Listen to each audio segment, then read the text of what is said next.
পৃথিবীতে কত ধরনের যে মা আছে এটা আসলে বলে বোঝানো পসিবল না। তার মধ্যে সবচাইতে নিচুতম স্তরে যে মা পড়ে সেই মায়ের একটা গল্প আমি জাস্ট বলি। এই মা মানে এমন নিচু লেভেলের হয় যে নিজের গর্ভে যে সন্তান আছে তার বাবাকে সেই জিনিস মানে সেই বাবার পরিচয় না জানার কারণে গর্ভেই সন্তানকে মেরে ফেলে।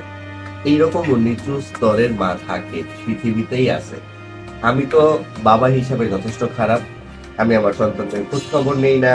আমি আমার সন্তানরা কেমন আছে সেটার খোঁজ খবর নেই না। ভালো মন্দ কোনো কিছু জানার প্রয়োজন মনে করি না। আমি অনেক খারাপ। কিন্তু ভাই, আমি প্রাউড ফিল করি যে আমি একটা মেয়ে না, বা আমি একটা ওই রকম নিচু স্তরের নারী না। মানে পুরুষ হয়ে জন্ম হয়েছি, যে কারণে ওই রকম মায়েদের মতো হইতে হয় নাই যে গর্ভে সন্তান তাকে মেরে ফেলতে হবে তার বাবার পরিচয় না জানার কারণে। হ্যাঁ?